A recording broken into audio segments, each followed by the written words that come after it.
Hello friends, so today we will start a new topic of grammar. This will be your tenses. So let's begin. What are tenses?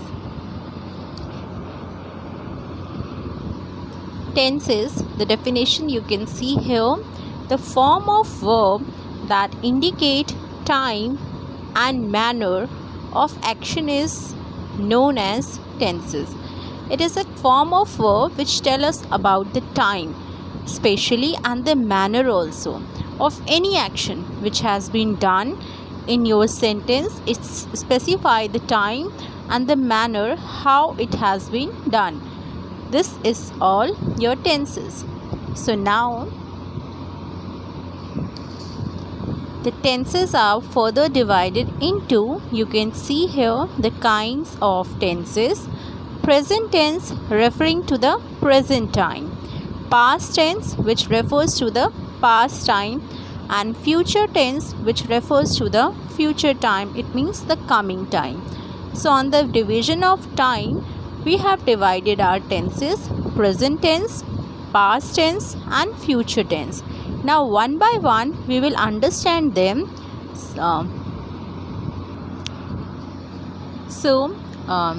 Our three tenses, present, past and simple, are further divided into four forms each. It means one tense is further divided into four forms.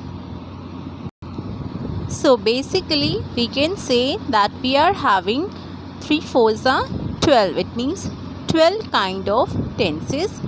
So present tense, you can see here, it is present simple, present continuous, present perfect continuous. Past tense, past simple, past continuous, past perfect and past perfect continuous. Same for the future: future simple, future continuous, future perfect and future perfect continuous.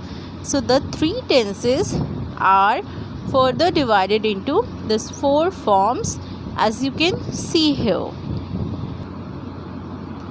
Now today we will start our tense with the present one. Their forms are given here in this chart.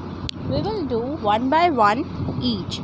So let's begin with the present indefinite tense, which also known as simple present. Present indefinite, which also known as simple present. Firstly, we will understand what are the uses, where to use this present indefinite tense. So you can clearly see here, it used to express the routine. It means the things which you are doing on daily basis, your routine, your universal truths, your habits, as well as for the process and facts. For all these things we use this present indefinite tense. Fine. Now how to identify that which tense is your present indefinite? How you will identify it? The things, the words from which you can identify is your like always, seldom, daily, every day. So if you are talking like this, if somebody is talking you in from these words, that we used to do this daily, we used to go there every day, so it means they are talking about present indefinite tense. So one by one we will understand it, how we will frame this tenses, present indefinite tense, in affirmative sentence, it means positive sentence, in negative sentence and in interrogative sentence. What is the rule of present indefinite sentence for three kind of sentences? So first begin with the positive sentence, or we also known as, we call it affirmative sentence. So the rule for the positive sentence is, there should be your subject, and the subject should be the third person. You can see here in the bracket it is clearly mentioned. Subject should be the third person. Third person is your he, she, it, and it should be singular. Third person plus it should be singular. Any name also we consider it as a third person. Then with the third person we will use first form of the verb or s and es. Accordingly we will use them plus your object. If suppose if your subject is not third person and not singular, if subject is plural, then the rule will be very simple: subject, verb first form and the object. Now let's see one example of it. So now you can see the example, the center one, the present one. He is your third person and singular also. He cooks dinner daily. So with cook, which is your verb, we have used s. So accordingly you have to use s or es. So he cooks dinner daily. If your subject is singular and third person, you have to use s or es. Fine.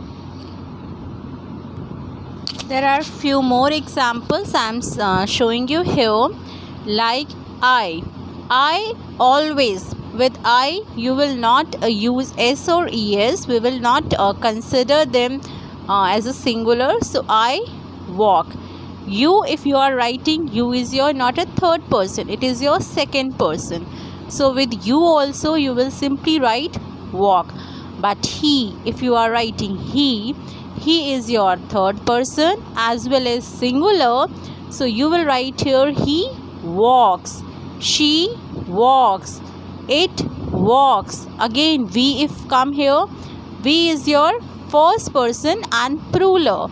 So with first person and it is plural, we will not use s or es. So we walk, you walk, they walk. So the rule is that only with the third person, he, she, it, and any name if given, we will use s or es. Else with any other verb, any other person, we will not use this s or es. Now is your how to frame negative sentence. So the rule will be same. Your subject, third person should be, singular should be. Then in place of s or es, you will remove s or es. We will use does not, verb first form and your object. Okay. And in opposite of it, if your subject is plural, we will use do not. So I think it is very clear that does we will use with singular and do we have to use with the plural. And not, why? Because it is a negative sentence. Then verb first form, then your object. Let's see few examples. You can see here the minus sign, negative sentence in present column. I don't walk. As I told you, I is your first person. It is not your third person. So with I, we have to use don't. I don't walk. But he is your third person as well as singular. So with he, we will use he doesn't walk. Does not or doesn't walk. Am I clear now? I hope it is clear to you that if the subject is your singular and third person, then only you have to follow this does not, otherwise do not. Now the rule for the interrogative sentence. How you will make a question sentence in present indefinite tense. So your helping verb do or does, whatever you are using according to the subject, that you will use in the front. Okay, then your subject, then your verb first form and your object. Helping verbs will always go in the beginning when you are converting the sentence and framing it into interrogative. Of course there should be your question mark at the last.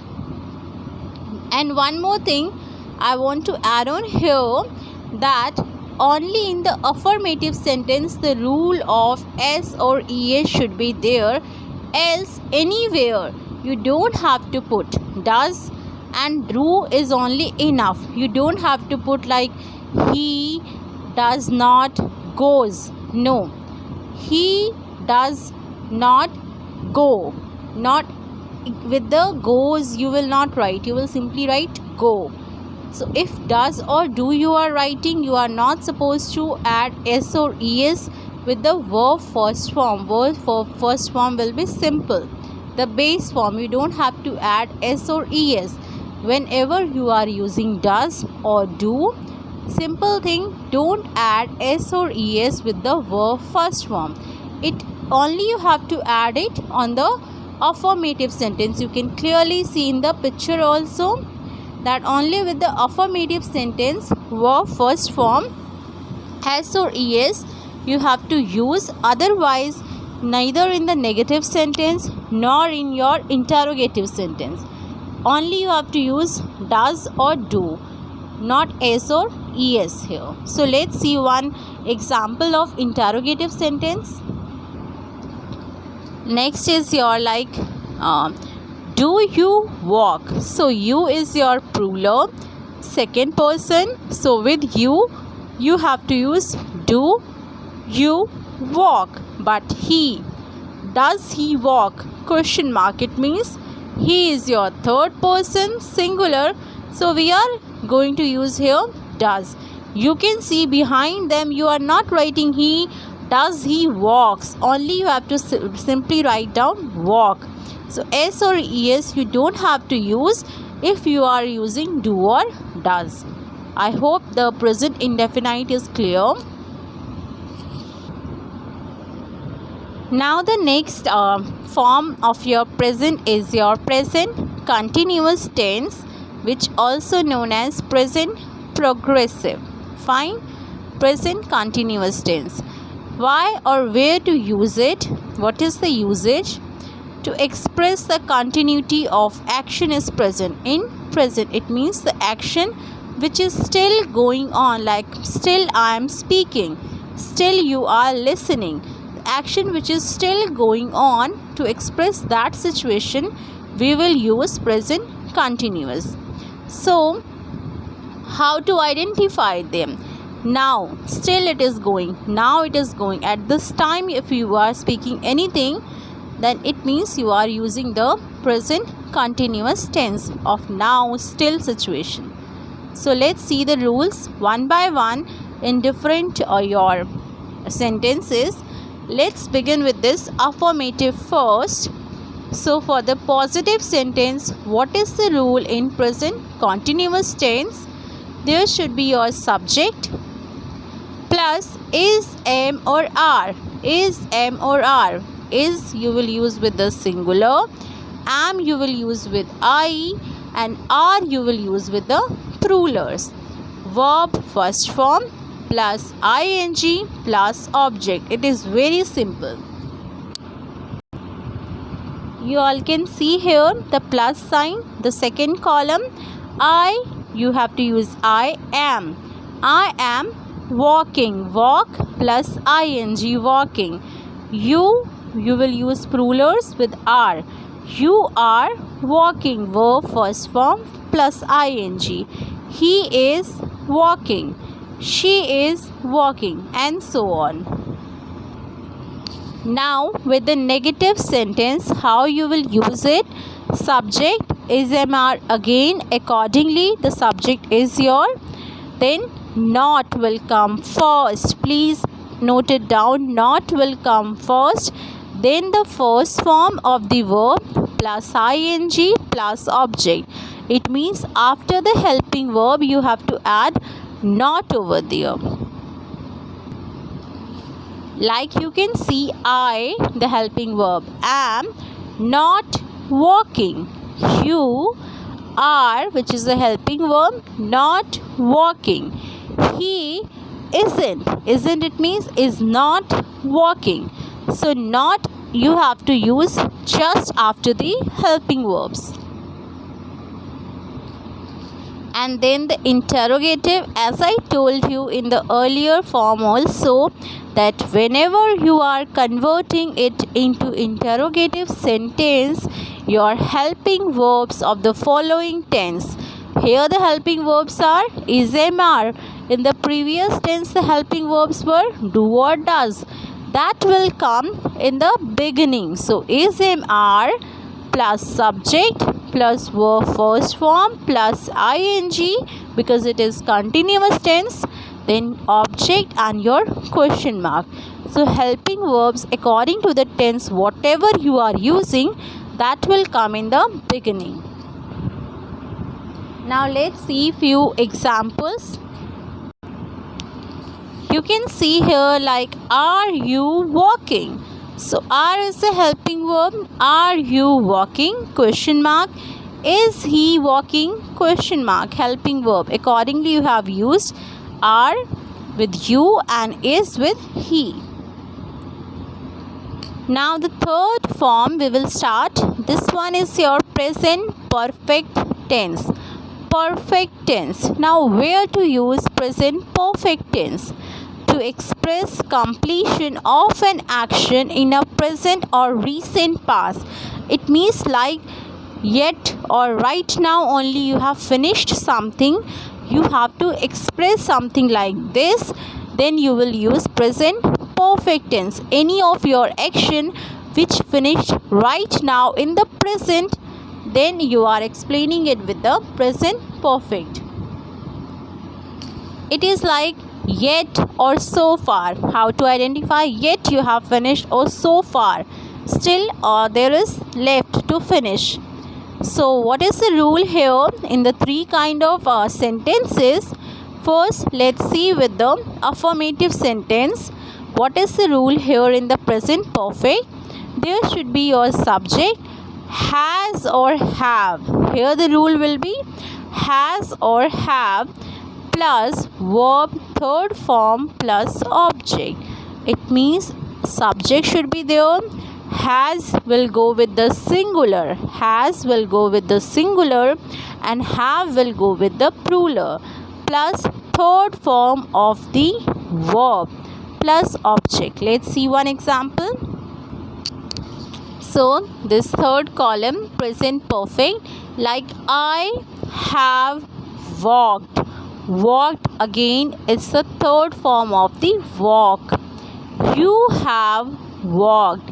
He, which is singular, so he has, you will use he has verb third form walked, and so on.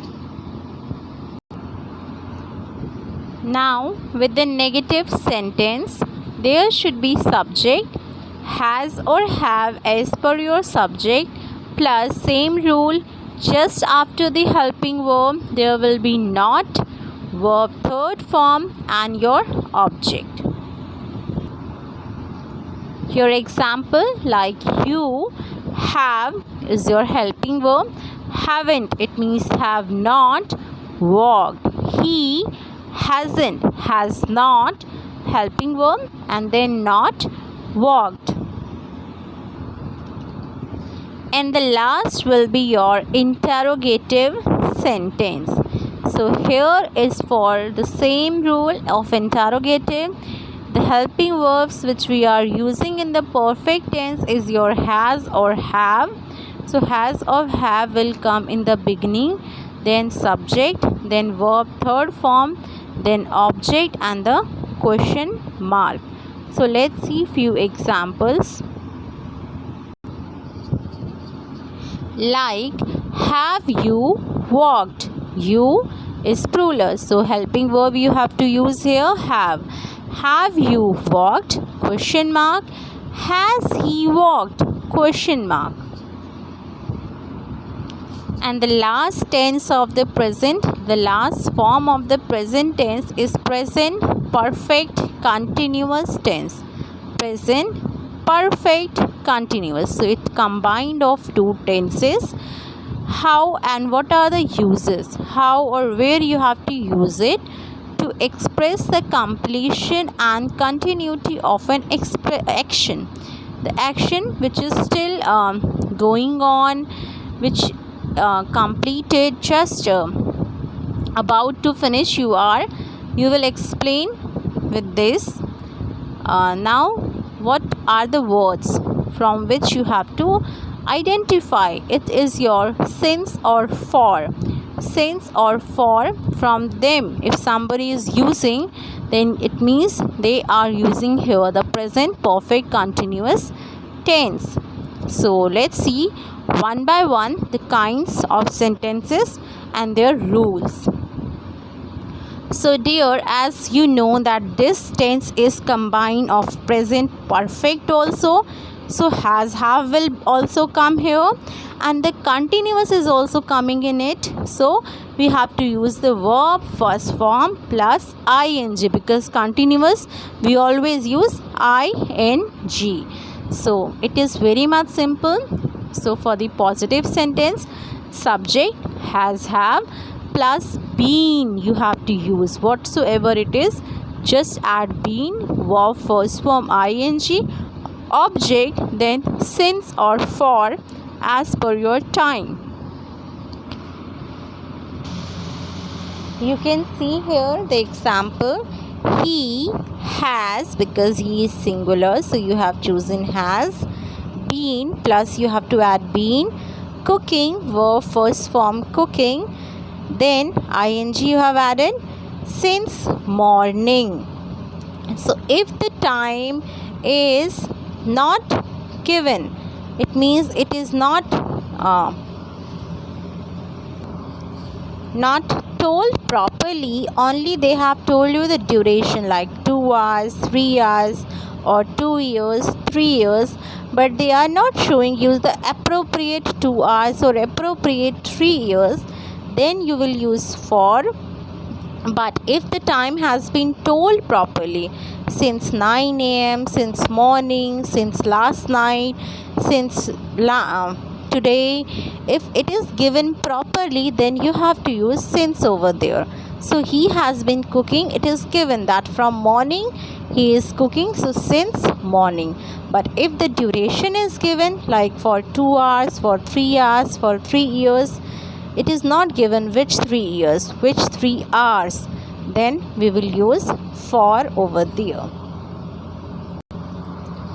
For the negative sentence, subject has, have again, just after the helping verb not plus been plus verb first form with ing, object and since or for as per your time. Like he has not been, just after the helping verb you have to use not been cooking since morning. And for interrogative sentences, you will same, the process is same. You have to use helping verb in the beginning, then your subject, then your been plus your verb first form ing, object and since and for as per your time. So helping verb you have replaced in the beginning, then your subject, then your been will go over there after the subject, then verb first form, object, since or for and time with question mark. Let's see the example. Like has he, subject is he, been cooking since morning, question mark. Has he been cooking since morning, question mark. So these are your present tense. The entire chart, present indefinite, where to use, rules, do, does, present continuous, where to use, your rule is MR, present perfect, your rule is has, have, and present perfect continuous, has, have plus been, and continuous verb first form plus ing. I hope the present tense is clear to everyone. In the next module, we will go on with the past tense.